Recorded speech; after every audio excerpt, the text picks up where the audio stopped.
स्वागत है आज के इस पुस्तक सत्र में। और हम पुस्तक पढ़ रहे हैं शिवोपदेशामृत।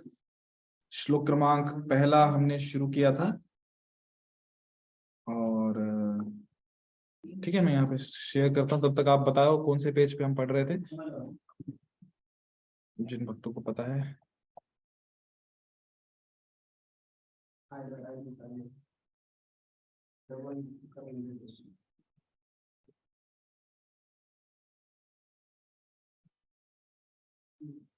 तो आप में से किसी भक्त को पता है क्या कि हम कौन से पेज पे पढ़ रहे हैं? 5 to start। Okay, thank you very much.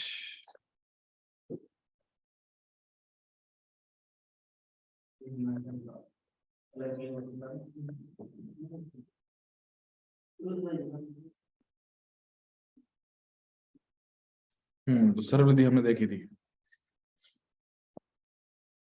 पश्चाताप के बारे में बात हो रही है। तो यहाँ से आगे से शुरू करते हैं। सर्वप्रथम मनुष्य को अपनी वाणी पर संयम रखना चाहिए। उनमें से प्रत्येक व्यक्ति में बोलने की शक्ति है और जैसे ही हमें अवसर मिलता है हम बोलने लगते हैं। यदि हम कृष्ण भावनामृत की बात नहीं करते हैं तो केवल व्यर्थ की अनेक बातें करते रहते हैं।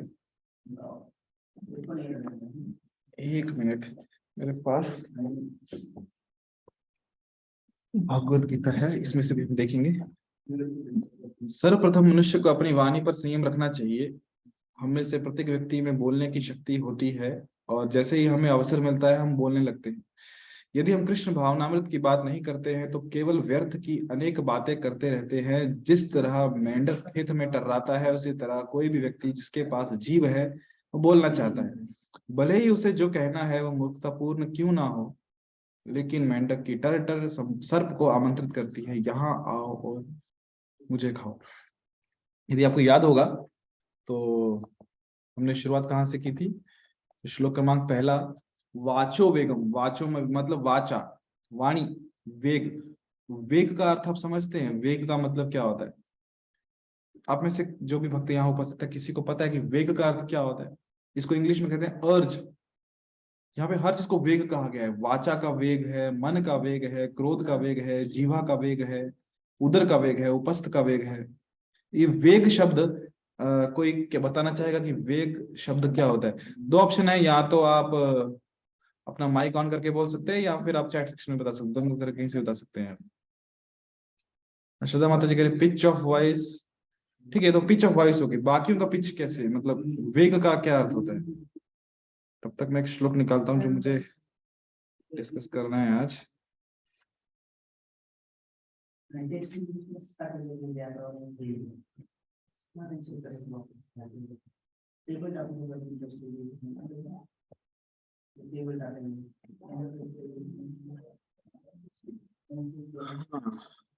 मोशन। ओके, ऋतुजा माता जी करिए मोशन। वेग मतलब ऐसे समझो, कोई तुम बहुत सरल उदाहरण बताऊंगा, सब लोग समझ जाएंगे।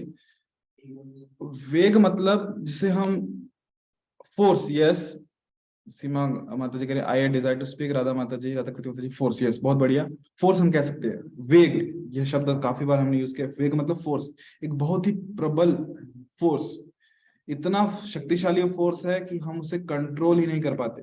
जैसे उदाहरण के लिए जितना कि कभी कभी बहुत जोर से भूख लगती है, एकदम वेग लगता है कि अभी कुछ खाना चाहिए, नहीं तो मर जाएंगे हम, बहुत जोर से प्यास लगती है, पानी पीना ही है, वो एक वेग है। या फिर कभी इनेट। इनेट मतलब क्या माता जी? सॉरी, मैं समझा नहीं। क्या बोलते हैं इसको? Call of nature. जब हमें मलमूत्र त्याग करना हो तो वो वेग है कि वहां हमें करना ही होता है, हम रोक नहीं सकते। तो वैसे समझो कि ये वेग है, स्ट्रॉन्ग, यस। ये भाषा, ये सबको समझ में आएगा कि जब मलमूत्र त्याग करने का वेग जो आता है उसे कहते हैं वेग, कि अभी मतलब करना ही है। तो वैसे वाचो वेग, वाचो वेग का मतलब कि मुझे बोलना ही, अभी रुक नहीं सकते, सामने वाले ने कुछ बोल दिया या फिर कुछ हो गया तो मैं खुद को नहीं रोक पाऊंगा, खुद को नहीं रोक पाऊंगी, मुझे बोलना ही है। अभी नहीं बोलूंगा या नहीं बोलूंगी तो जैसे आसमान गिर जाएगा, पर मुझे बोलना ही है। तो ये तो वाणी का वेग, कि नहीं खुद को रोक पाते। वैसे ही मन का एक वेग होता है कि उसको सोचना ही है, उसकी इच्छा व्यक्त करनी ही है। फिर क्रोध का वेग होता है कि गुस्सा जब आता है एकदम ज्वालामुखी फटता है, फिर बाद में पश्चाताप करते, मैंने वैसा क्यों बोला, बुरा हो गया, पर उस समय वेग था, वो स्ट्रॉन्ग फोर्स, जीवा का वेग, कुछ स्वाद अच्छा चखने के लिए, उधर पेट का वेग, उपस्थ का वेग, जनेंद्रियों का वेग, ये सब 6 वेग है टोटल, तो स्ट्रॉन्ग फोर्स।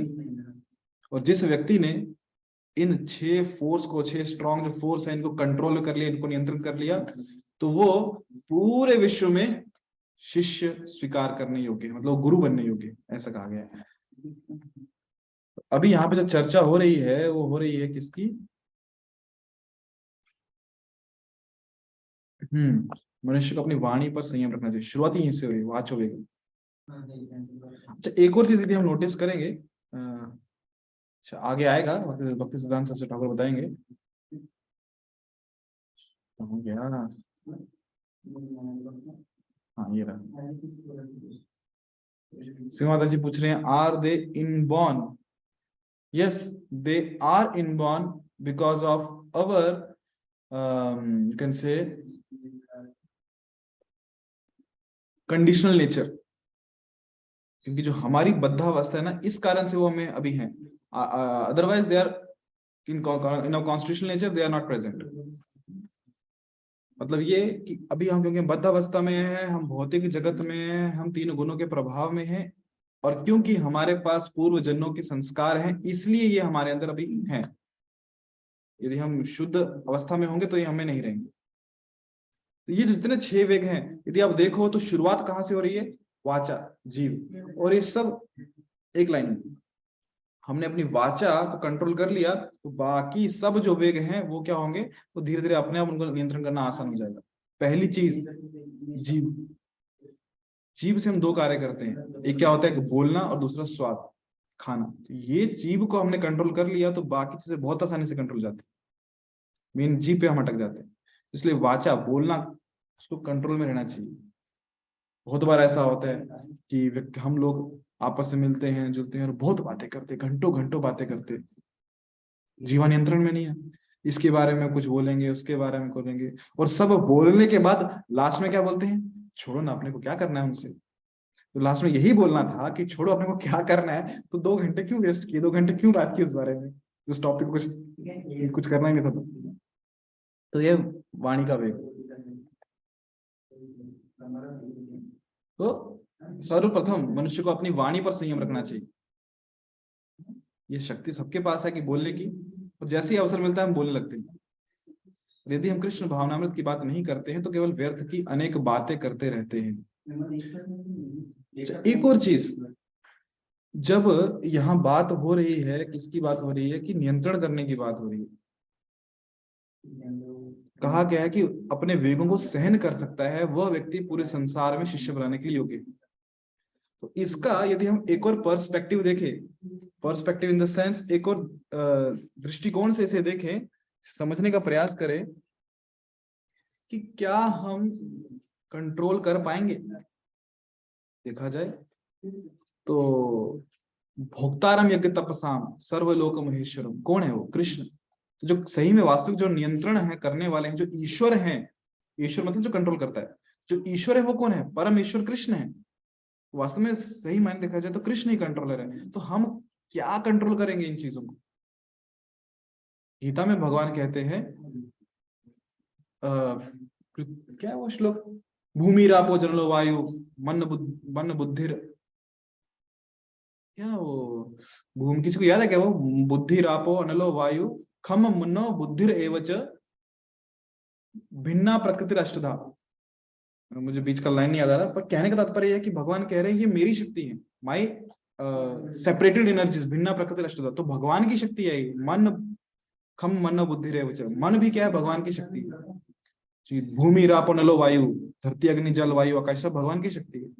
तो ये तो जो वाचा है, जीवा है, मन है, क्रोध है, सब भगवान की शक्ति। तो हम भगवान की शक्ति को कैसे कंट्रोल कर सकते हैं?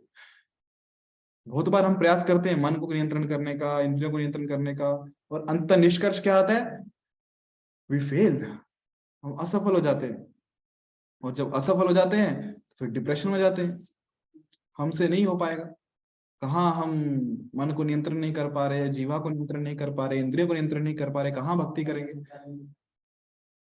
हम गोस्वामी ही नहीं बन पा रहे तो भक्त कहाँ बनेंगे? तो बहुत बड़ा डिप्रेशन आ जाता है कि हमसे कुछ नहीं होगा, भक्ति शक्ति छोड़ दो। बहुत बार लोग भक्ति छोड़ देते हैं कि हमसे नहीं हो पा रहा। तो यहाँ ये समझने की आवश्यकता है कि हम कंट्रोल करना चाह रहे हैं, किसको नियंत्रण करना चाह रहे हैं? कृष्ण की शक्ति को। हमारे बस की बात है ही नहीं,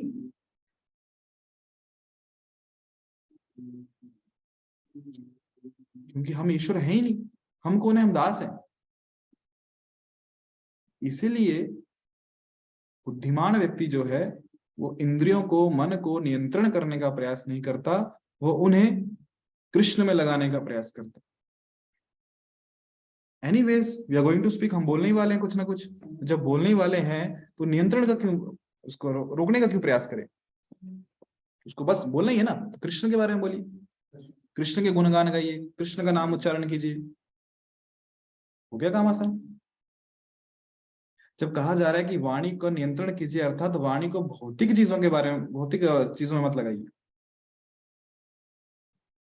मन को नियंत्रण कीजिए मतलब मन को भौतिक चीजों में मत लगा जाइए। क्रोध को नियंत्रण कीजिए मतलब क्रोध को भौतिक चीजों में नहीं मत लगाइए। ये सब चीजों को हम आध्यात्मिक कर सकते हैं, क्रोध को भी आध्यात्मिक कर सकते हैं। बोले क्रोध को कैसे आध्यात्मिक करेंगे? हनुमान जी देखिए कितना अच्छा उदाहरण। क्रोध को उन्होंने नियंत्रण कर लिया। कैसे नियंत्रण किया? ऐसा नहीं कि क्रोध करना छोड़ दिया, क्रोध को भगवान श्री राम की सेवा में लगा दिया, पूरी की पूरी लंका जला डाली, स्वर्ण की लंका। क्रोध को भी सेवा में लग गया। वैसे ही जो लोग भगवान से द्वेष करते हैं उनके प्रति हम क्रोध दिखा के क्रोध को सेवा में लगा रहे हैं भगवान। हमें लोग, वो लोगों को शौक होता है, मतलब सबका अपना अपना नेचर होता है, स्वभाव होता है। कुछ लोग कम बोलते हैं, कुछ लोग बहुत बोलते हैं। तो जो लोग बहुत बोलते हैं घंटों घंटों तक बोल सकते हैं, थकते नहीं है कभी जीवा उनकी। तो क्या करेंगे? उनको यदि बोल दिया जाए आपको कुछ नहीं बोलना, वाणी का वेग रोकना है, जीवा को कंट्रोल करना है, तभी आप भक्ति में आगे बढ़ पाओगे, तभी आप गोस्वामी बन पाओगे, नहीं संभव हो पाएगा। क्योंकि उनका वो स्वभाव है, नेचर है कि वो घंटों घंटों बोलते रहेंगे। सिर्फ सामने वाला सुन सुन के परेशान हो जाएगा, पर वो बोलते बोलते नहीं रुकेंगे। तो क्या करना है? कृष्ण के बारे में बोलिए। तो हो गया वाणी का वेग नियंत्रण, क्योंकि अभी वो आध्यात्मिक कार्य बन गया। तो जो ठीक है, जो लोग ज्यादा नहीं बोलते, कम बोलते हैं, तो क्या लगता है वो, उनको वेग नहीं है? नहीं, उनका मन का वेग है। बेशक बाह्य दृष्टि से कुछ नहीं बोल रहे, पर मन में बहुत कुछ बोल रहे हैं वो। जब मन में बहुत कुछ चल रहा है, बेशक बाहर नहीं दिखता पर चल रहा है, मन का वेग है वो। बहुत सोचते हैं, कुछ ना कुछ सोचते रहते हैं। तो वो सोचने की क्रिया को कृष्ण की सेवा में लगाई।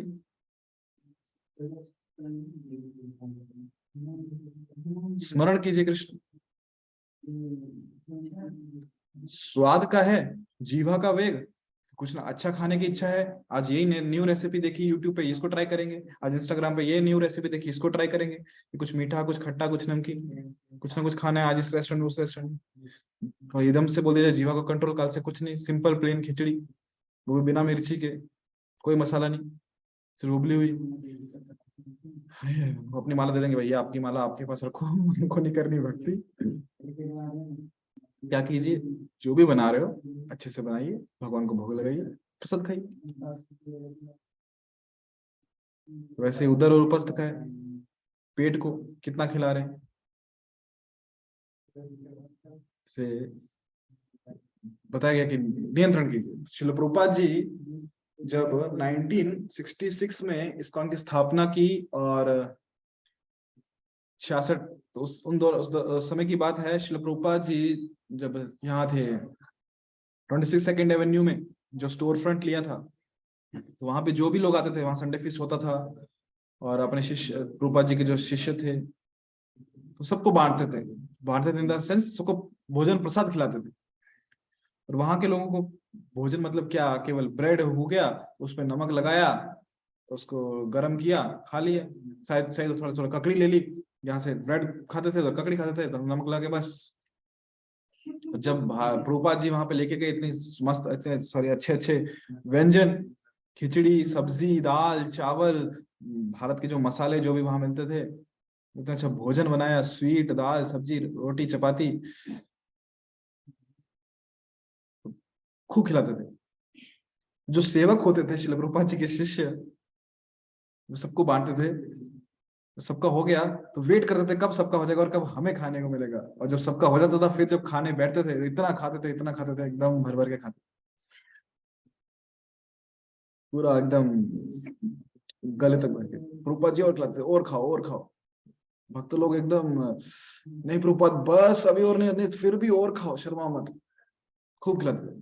प्रभुपाद जी कहते थे कि आपको एकदम गले तक भर के खाना चाहिए, इतना खिलाते थे। प्रसाद है, इससे शुद्धिकरण होगा, क्योंकि शुरुआत जीवा से होती है। और जब कुछ भक्ति में दिन बीते, कुछ महीने बीते और साधना करने लगे सब भक्त, प्रभुपाद जी ने कहा हमें, कौन सा श्लोक है वो, युक्त आहार विहारस्य युक्त चेष्टसु कर्मसु युक्त स्वप्न बोधस्य योगा भक्ति दुखा, कि आहार युक्त होना चाहिए, ना कम खाना ना ज्यादा खाना। तो अभी आपको कम खाना चाहिए, कम मतलब बैलेंस खाना चाहिए, एकदम यहाँ तक भर के, गले तक भर के नहीं खाना चाहिए। तो भक्तों ने कहा प्रभुपाद पर आपने ही तो कहा था कि गले तक भर के खाओ, तभी आप क्यों कह रहे हो कि कम खाओ। प्रभुपाद ने कहा जब कहा गया था गले तक भर के खाओ, तब आपने बात मानी कि नहीं मानी? मानी ना, खाए ना गले तक भर के। अब जब मैं कह रहा हूं कि बैलेंस करके खाओ, युक्त खाओ, थोड़ा कम खाओ, तो ये बात क्यों नहीं मान रहे? कहने का तात्पर्य ये है कि जो वेग हैं उनको नियंत्रण करने का एक ही उपाय है, उन्हें कृष्ण की सेवा में लगाया जाए। और जब वेग कृष्ण की सेवा में लगेंगे, वेग अर्थात जो इंद्रियां हैं, मन है, तो वो अपने आप शुद्ध हो जाएंगे और हमें ज्यादा परेशान नहीं करेंगे। हम पढ़ रहे थे वाणी के वेग के बारे में।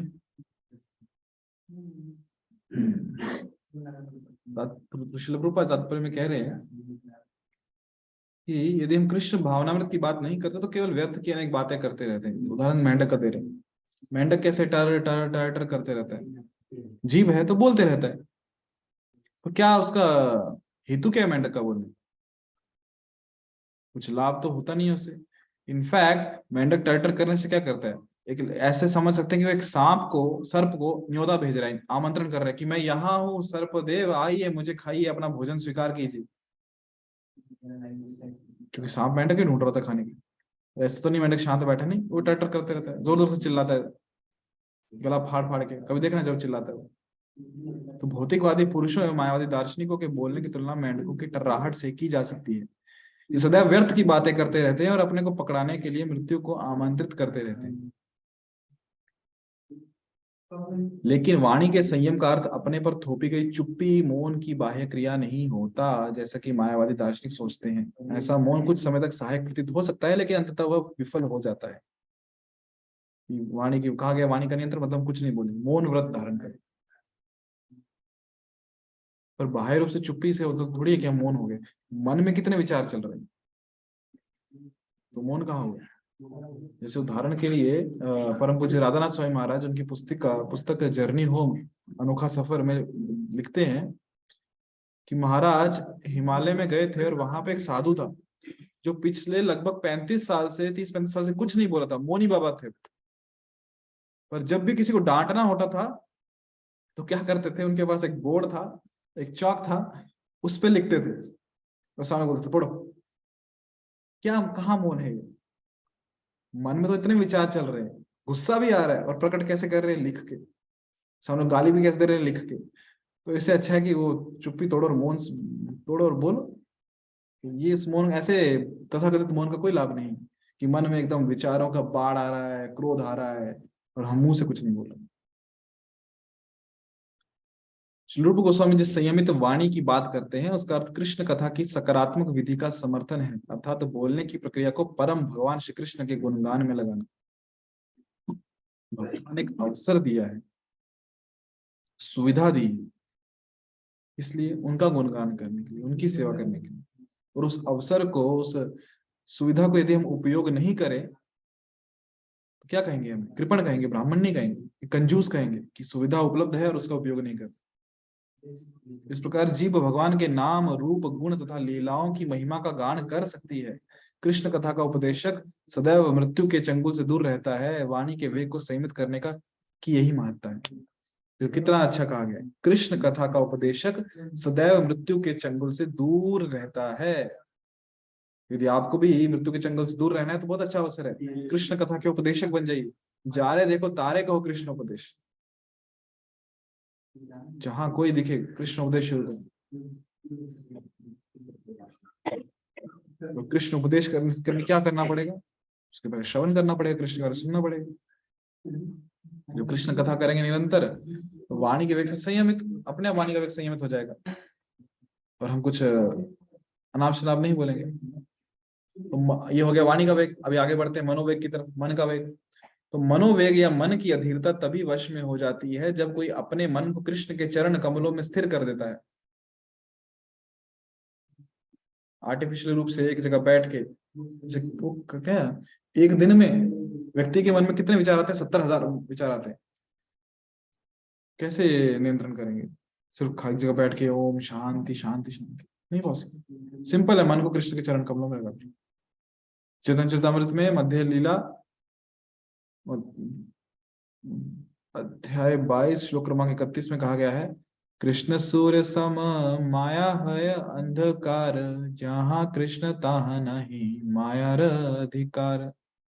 कृष्ण सूर्य के समान है और माया कैसी है, अंधकार के समान। और जहां कृष्ण है वहां माया रह ही नहीं सकती। जहां सूर्य है वहां प्रकाश, सॉरी जहां प्रकाश है वहां अंधेरा रह ही नहीं सकता, संभव ही नहीं। वैसे ही यदि कृष्ण के चरणों का आश्रय ले लिया तो मन जो है वो भौतिक चीजों में लगेगा ही नहीं। कृष्ण सूर्य के समान है और माया अंधकार के तुल्य है। यदि सूर्य उपस्थित हो तो अंधकार का प्रश्न ही नहीं उठता। इसी प्रकार यदि कृष्ण मन में उपस्थित हो तो माया के प्रभाव से मन के विचलित होने की कोई संभावना नहीं रहती। समस्त भौतिक विचारों के निषेध की योग विधि से कोई लाभ नहीं होगा। मन में शून्य की सृष्टि करने का प्रयास करना कृत्रिम विधि है।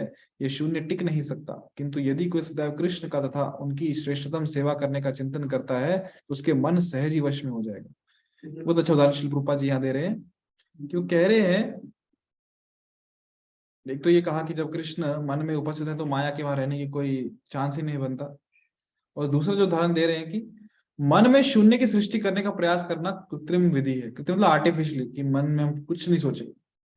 समस्या क्या है, हम भौतिक वस्तुओं के बारे में सोच रहे हैं, भौतिक संबंधों के बारे में सोच रहे हैं, मतलब कुछ भौतिक, जहाँ कृष्ण का कुछ लेना देना नहीं, ऐसी भौतिक चीजों के बारे में सोच रहे हैं जो हमें यहाँ बांध रही है, आसक्ति हमें बांध रही है।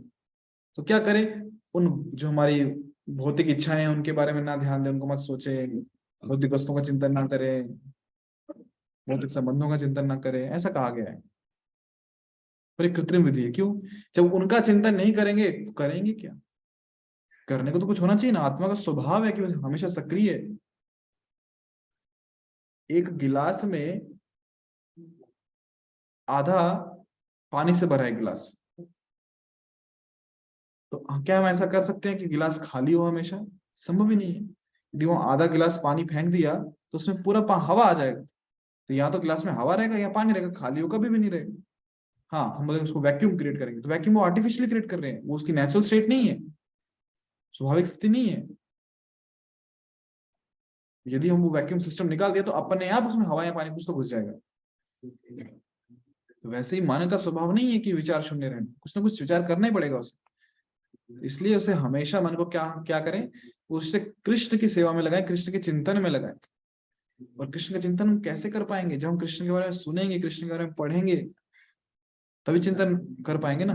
जिसके बारे में सुना नहीं, पढ़ा नहीं, इसके बारे में कुछ पता नहीं, चिंतन कैसे करेंगे? यदि कृष्ण के बारे में चिंतन करेंगे, अपना मन कृष्ण में लगाएंगे तो सहज ही मन वश में हो जाएगा, विशेष रूप से करना नहीं पड़ेगा। उसके लिए पर आवश्यक है कि कृष्ण के बारे में सुनना, कृष्ण के बारे में पढ़ना, से हमें पानी पूरी का बहुत अच्छे से अनुभव। क्यों? उसका अनुभव किया है, उसके बारे में सुना है, उसे खाया है, उसका चिंतन करना हमारे लिए बहुत आसान हो जाएगा। और यदि हम कहें कि हम में से किसी ने गुलाब जामुन का पराठा खाया है, उसका चिंतन किया कभी? कभी चिंतन नहीं किया, क्योंकि अनुभव ही नहीं, कभी सुना नहीं कि गुलाब जामुन का भी पराठा होता है। कृष्ण का चिंतन करना है तो क्या करना होगा? कृष्ण का श्रवण करना होगा, नाम रूप गुण लीलाओं का पढ़ना होगा, क्योंकि मन के वेग को नियंत्रण करना ऐसे संभव है कृष्ण के स्मरण में मन को लगा के। अगला है, इसी प्रकार को क्रोध को वश में किया जा सकता है। हम क्रोध करना पूरी तरह तो बंद नहीं कर सकते, लेकिन यदि हम उन्हीं पर क्रोध करें जो भगवान या भगवत भक्तों की निंदा करते हैं, तो हम कृष्ण भावनामृत में अपना क्रोध वश में करते हैं। भगवान चैतन्य महाप्रभु जगय तथा मधाई नामक दो दुष्ट भाइयों पर क्रुद्ध हुए थे, जिन्होंने नित्यानंद प्रभु की निंदा की और उन्हें मारा था। अपने शिक्षाष्टक में भगवान चैतन्य ने लिखा है, त्रिनादपि सुनी चैन तरुरपि सहिष्णुना अमानीन मानदेन कीर्तनीय सदा हरि। मनुष्य को तृण से भी अधिक विनम्र तथा वृक्ष से भी अधिक सहनशील होना चाहिए। तब कोई पूछ सकता है कि महाप्रभु ने क्रोध क्यों किया? बात यह है कि मनुष्य को स्वयं का सभी तरह का अपमान सहन करने के लिए तैयार रहना चाहिए, लेकिन जब कोई कृष्ण या उनके शुद्ध भक्त की निंदा करता है तो असली भक्त क्रुद्ध होता है और अपराधियों पर अग्नि की तरह बरस पड़ता है। क्रोध को रोका नहीं जा सकता, लेकिन उसे सही ढंग से काम में लाया जा सकता है। वही जो हम चर्चा कर रहे थे, क्रोध को कैसे सेवा में लगाया जाए। तो उसे जो दुष्ट हैं, जो भगवान से द्वेष करते हैं, ऐसे जो भगवान की निंदा करते हैं, भगवान के भक्तों की निंदा करते हैं, उनके प्रति क्रोध को लगा सकते हैं।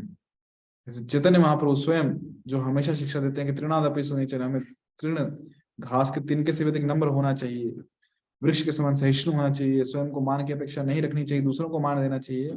ऐसे महाप्रभु ने जब देखा कि जगाई मधाई ने नित्यानंद प्रभु पे हमला किया, उन्हें मारा, उनके माथे से खून निकलने लगा, तुरंत क्रुद्ध हो गए और सुदर्शन चक्र का आवाहन कर लिया, इन्हें आज मार ही डालूंगा।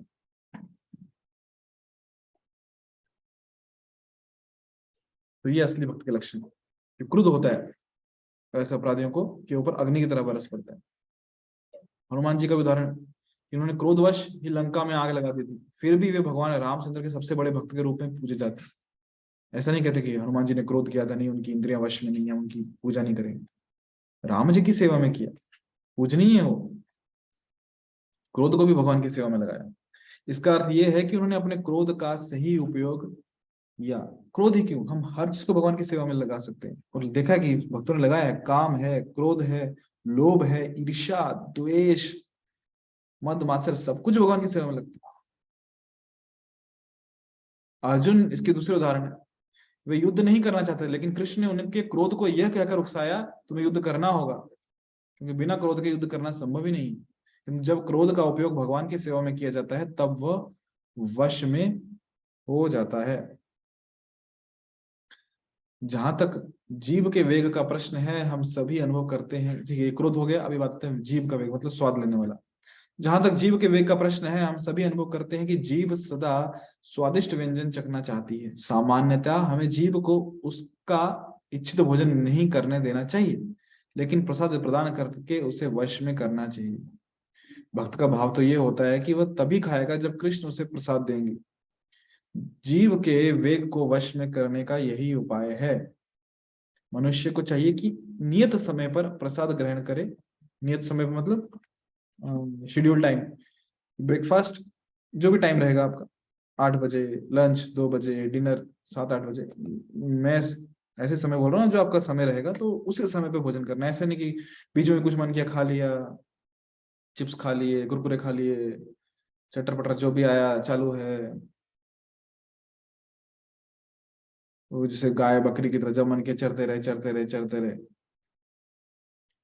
जीव के वेग को वश में करने का यही उपाय है। मनुष्य को चाहिए कि नियत समय पर प्रसाद ग्रहण करे, और होटलों या मिठाई की दुकानों में मात्र अपनी जीव या पेट की इच्छा पूर्ति के लिए भोजन ना करे। यदि हम केवल प्रसाद ग्रहण करने के लिए यदि हम केवल प्रसाद ग्रहण करने के नियम पर टिके रहें, तो उदर तथा जीव के वेग हमारे वश में हो सकते हैं।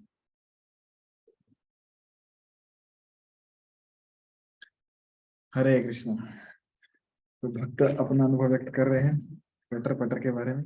ठीक है, तो यहाँ पे हम रुकते हैं, आगे हम कल पढ़ेंगे। किन्हीं भक्तों के कुछ प्रश्न हैं तो आप बोल सकते हैं, माइक ऑन है सबके।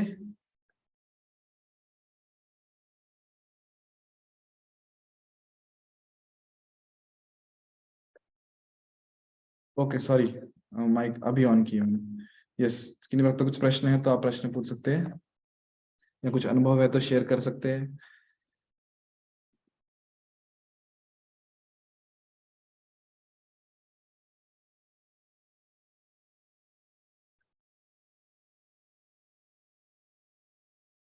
हरे कृष्णा, किन्हीं वक्त कुछ प्रश्न हैं तो आप पूछ सकते हैं, कुछ कहना चाहते हैं तो कह सकते हैं,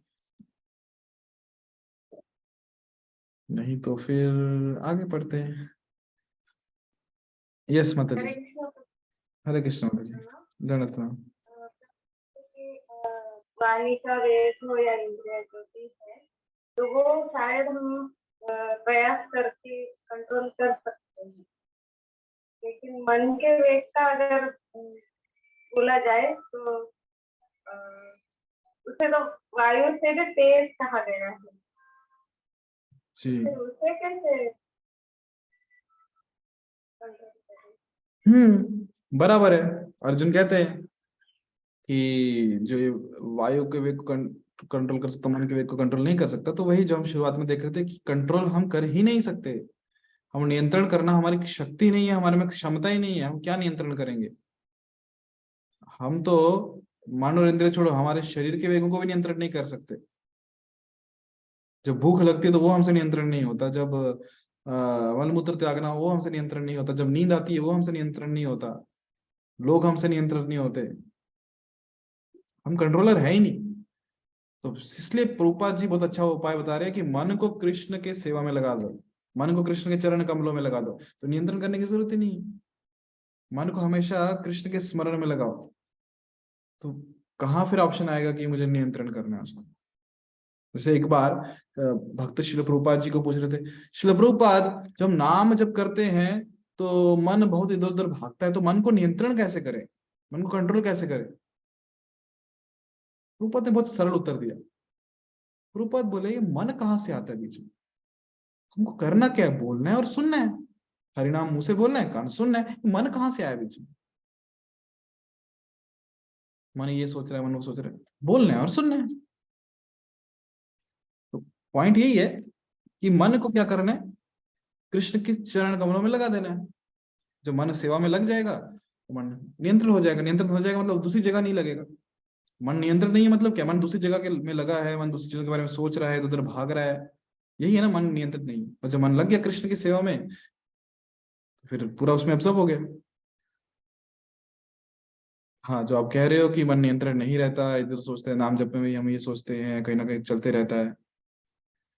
तो इसलिए भगवान श्री कृष्ण कहते हैं अभ्यास है न वैराग्य न, अभ्यास करो और जो चीजें मन को विचलित करती है उनसे दूर रहो।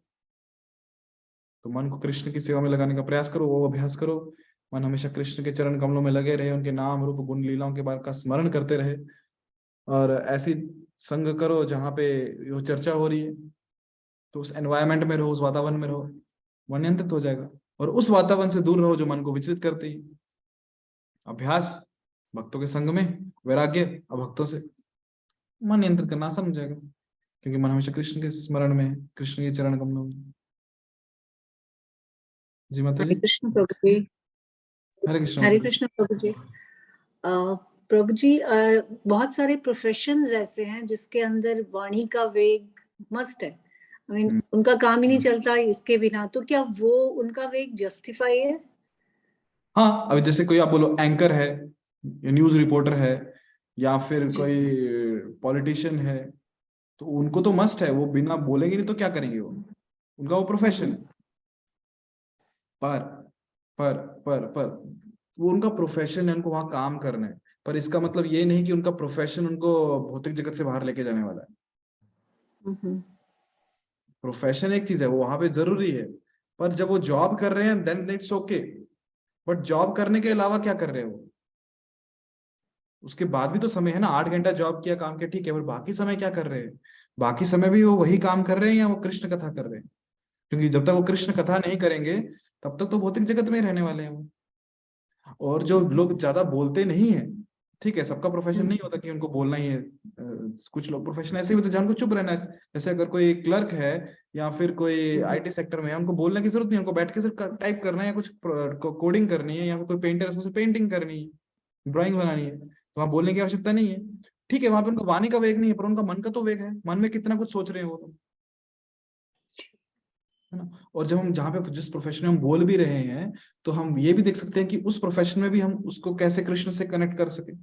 जैसे टीचर्स हैं, उनका प्रोफेशन है, उनको बोलना है, तो उस बोलते बोलते में वो ये देख सकते हैं कि कैसे उसको कृष्ण से कनेक्ट करना है। जैसे कोई साइंस पढ़ा रहा है, तो साइंस में पढ़ा रहे हैं कि थ्योरी ऑफ एटम, एटम कैसे न्यूक्लियस के अराउंड घूमता है, तो वहां पे ये भी कृष्ण को ग्लोरीफाई कर सकते हैं, कृष्ण की स्तुति कर सकते हैं कि भगवान ने कितना अच्छा बनाया, क्या सिस्टम बनाया कि न्यूक्लियस सेंटर में और वो बराबर एटम्स के आगे पीछे जो इलेक्ट्रॉन प्रोटॉन्स है, वो सॉरी प्रोटॉन सेंटर में इलेक्ट्रॉन्स जो घूम रहे हैं।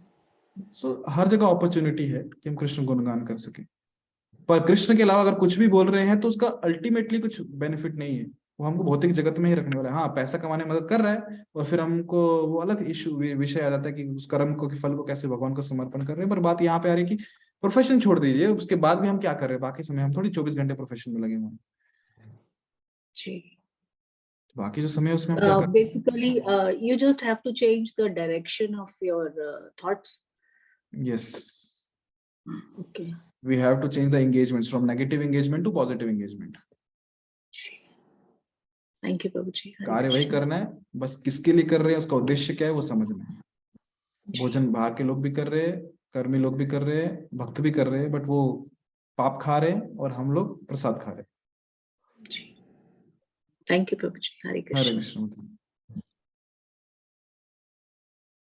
हरे कृष्ण। और कोई प्रश्न की भक्तों के? हरे कृष्णा प्रभु जी, दंडवत प्रणाम। दंडवत है ना? प्रणाम। प्रभु जी, कभी कभी कैसा होता है कि अभी आप बोल रहे थे कि मतलब हमें वाचा को वेग, उसका वाचा वेग को नियंत्रित करना चाहिए। कभी कभी ऐसा होता है कि हमारे आजू बाजू कुछ ऐसे लोग होते हैं कि जो मतलब गलत व्यवहार भी करते हैं, गलत बोलते भी हैं, तब हम अपने कानों से सुनते हैं, तो फिर उस समय कैसे नियंत्रित करें खुद को? मतलब कभी कभी ऐसा होता है कि हम ऐसे जगह पे रहते हैं कि हम दूसरी जगह जा भी नहीं सकते उस सिचुएशन से, तो हमें वही रह के अपना खुद का काम करना पड़ता है। तो उस समय कैसे डील करें सिचुएशन को? बुद्धिपूर्वक, उस समय कैसे मन को नियंत्रित करें? बुद्धि का उपयोग करके। बुद्धि का उपयोग कैसे करेंगे कि क्या हमारे लिए श्रेयस्कर है, अभी इसको पलट के जवाब देने से क्या ये व्यक्ति मान जाएगा, क्या गारंटी है कि दोबारा कुछ नहीं बोलेगा। जनरलाइज आंसर दे रहा हूँ, सिचुएशन क्या उसके अकॉर्डिंगली आंसर डिपेंड करता है। बहुत बार लोग हमें सुनाते हैं, बहुत कुछ बोलते हैं, और हम भी पलट के जवाब देते हैं। अगर वो हमारे बोलने से सिचुएशन सॉल्व हो जाती है, वेल एंड गुड, तो वहां बोलना चाहिए। पर यदि हमारे बोलने से सिचुएशन सुधरती नहीं है, बल्कि बात और बिगड़ जाती है, तो वहां पे चुप रहना अच्छा है। और बहुत बार ऐसा होता है कि बोलने से, पलट के जवाब देने से सिचुएशन सुधरती नहीं है, उल्टा और बिगड़ जाती है, और फिर वो वर्बल फाइट का बहुत समय फिजिकल फाइट भी बन जाती है। देन कोल्ड वॉर स्टार्ट हो जाती है, शीत युद्ध चालू हो जाता है, मन मुटाव आ जाते हैं। हाँ, और ऐसा भी होता है कि बोलने से अगर कभी मिसअंडरस्टैंडिंग हो गई है, तो बोलने से क्लियर हो जाती है। सामने वाले को लगता है कि इसने ऐसा इसलिए किया, और वो गुस्से में आके बोल देता है, और हम